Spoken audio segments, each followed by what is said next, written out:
Après plusieurs jours de souffrance, on souffle enfin. On a vu une équipe du Real Madrid aujourd'hui qui, dès le départ, s'est fait peur avec la blessure de Kylian Mbappé. Mais heureusement que ce dernier a un tibia en titane. Il n'y avait rien de grave, il était bel et bien titulaire. Lors des 15 premières minutes, le Santiago Bernabéu a fait comprendre son mécontentement. Ils ont bien sifflé Vinicius et Jude Bellingham, chose qui m'a fait énormément plaisir parce que oui les amis, au bout d'un moment, il faut qu'on se réveille. Pour vous dire, même Florentino Pérez, ils l'ont pas loupé. Il y en a un qui a demandé sa démission. Cependant, malgré tout ça, la première mi-temps a été un peu compliquée pour le Real Madrid. Malgré qu'on avait la possession de balle et étant donné que les Levante jouaient en bloc bas. Et comme d'habitude, on avait du mal à se créer des situations. Au milieu, mis à part Tchouaméni, c'était le néant. Kamavinga et Jude Bellingham aujourd'hui, c'était catastrophique. Surtout Kamavinga. Combien de pertes de balles à son actif aujourd'hui, carrément, ils l'ont sorti. Et on voyait clairement que malgré la possession de balles, on manquait de créativité comme d'habitude. Et en plus de ça, aujourd'hui, offensivement parlant, en première mi-temps, il n'y avait que Kylian Mbappé. Arbeloa, je sais pas ce qui lui est passé par la tête. Il est allé mettre Gonzalo Garcia à droite, j'ai pas compris. Je sais vraiment pas pourquoi ils veulent pas tester Kylian Mbappé à droite. Depuis qu'il est au Real Madrid, on l'a jamais testé à ce poste. Résultat, Gonzalo Garcia a fait un match de merde. Il est sorti. Et c'est justement à sa sortie, lui et Kamavinga en deuxième mi-temps, que le match a changé. Scar Aguilar, le frérot, je sais pas ce qu'il avait aujourd'hui. Il est rentré avec une de ses fins. Le gars a complètement changé le match à lui tout seul. Déjà, il est impliqué sur les deux buts. Le premier but, c'est lui qui fait la passe en profondeur à Kylian Mbappé pour aller chercher le penalty. Penalty qui est transformé par Kylian Mbappé. Et juste après ça, il fait une passe décisive sur corner pour Raúl Asensio. Raúl Asensio qui a d'ailleurs été très bon aujourd'hui. Défensivement parlant, on a été impeccable.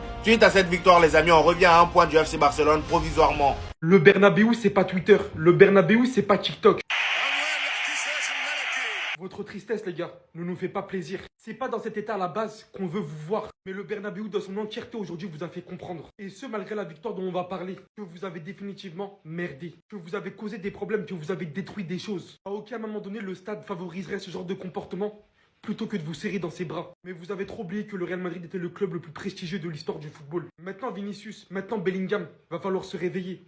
Dire au revoir à ce qui s'est passé et accueillir l'avenir. Parce que ce mec qui a rien demandé a confiance en vous. Certains joueurs ne sont pas là pour abandonner, montrent de la persévérance. D'autres sont là pour montrer de la continuité. Mais tout cela passera forcément par un collectif qui pour l'instant n'est pas en rendez-vous. Surtout quand je vois Jude Bellingham se plaindre ainsi à Vinicius. Mbappé se retourner carrément contre toute son équipe.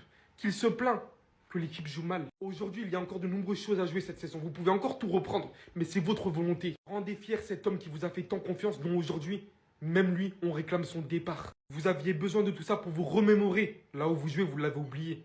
Maintenant, tout est clair.